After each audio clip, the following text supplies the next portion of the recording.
Now we have another power that Spider-Man had for a bit, one that was also wiped away once one more day happened. At one point, Parker was given the ability of psychic alignment with arthropods. Essentially, he could communicate with spiders and insects. At times, he could even command the creepy crawlies to do his bidding, but he couldn't do this to a large number of them at a time. So, if Tom Holland's version gets this capability, don't expect him to send a nightmarish platoon of spiders to swallow up J. Jonah Jameson, but we also don't blame him if he tried to do that. Later on, once he lost this power, comic Parker was briefly able to communicate with a spider thanks to Doctor Strange, but it didn't work out. The spider judged him a lot for not being more like a spider and eating his enemies.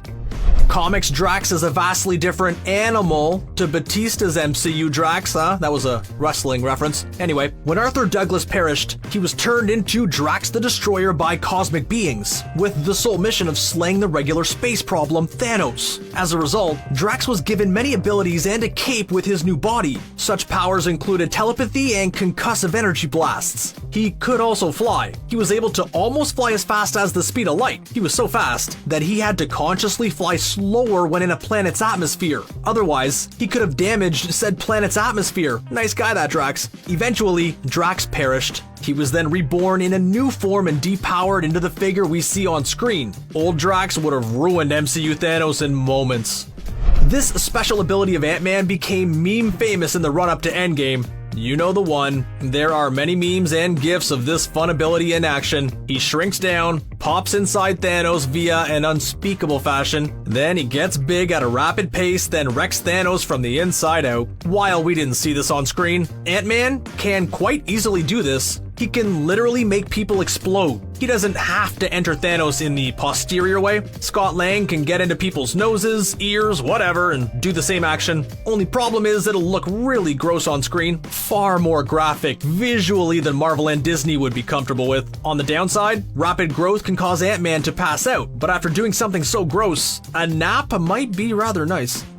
Everyone knows that Cap's powers mean that he can stop a helicopter from flying away, and he can do this all day. But another side effect of the Super Soldier Serum is heightening his senses to a peak level. As a result, he has amazing eyesight. He can see attacks coming from a faraway distance that the vast majority of people couldn't see. He's also able to process information at a much higher rate than normal people. Oh, as well as having a photographic memory. So if he were speed reading a Screen Rant script, he can perfectly remember all of the utterly brilliant puns, references, and trivia that he dashed through. This processing power also helps in battle when making immediate decisions on the fly. Steve Rogers' other senses are also at their peak level. They're not as great as Wolverine's immense senses, but they're not too far off.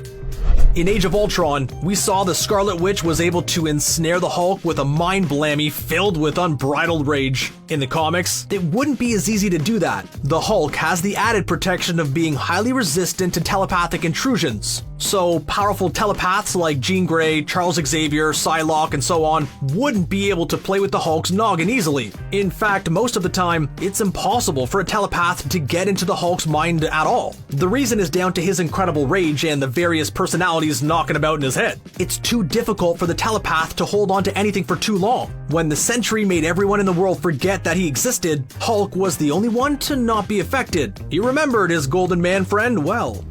So, if Gamora has this power in the MCU, we would probably still have OG Gamora plotting about, instead of the confused past version that hasn't undergone a heroic story arc. In the comics, the deadliest woman in the galaxy has a regenerative healing factor. She's able to survive wounds that would cause most people to arrive in Valhalla quickly. Well, she's also incredibly durable, so it takes a lot to actually injure Gamora badly. In fact, her healing factor is so good that she can nearly survive anything. It's been said that her healing factor can even rival Wolverine's, and his whole thing involves his stupendous healing factor. Well, and the metal claws. Anyway, Gamora's healing factor was powered up due to Thanos. He gave her cybernetics and abilities that gave her various enchantments. All of that contributed to her scary assassin ways.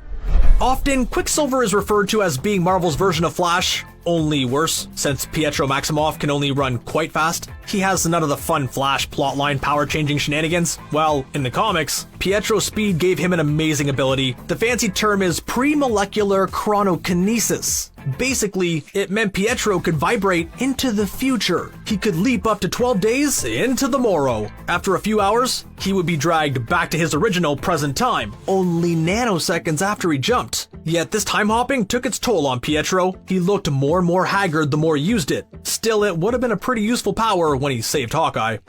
In the MCU, Black Widow seems to be rather normal, no powers or superhuman abilities, just amazing training and lots of experience. While Comics Widow has powers. She was given the Red Room's version of the Super Soldier Serum. As a result, she shares a few abilities with Cap, one of which is her longevity. Natasha Romanoff/Romanova was born in 1928, yet she's only in her 30s. She should be playing bingo in a care home, not doing espionage to find yellow cake uranium. We haven't seen her longevity in the MCU, perhaps because not much time has passed within the universe, so it might be less obvious. Widow also has enhanced healing abilities. She heals 5 times as fast as a normal human. We might get more info about her aging and other powers in her solo film. Maybe Black Widow is actually as old as the comic version.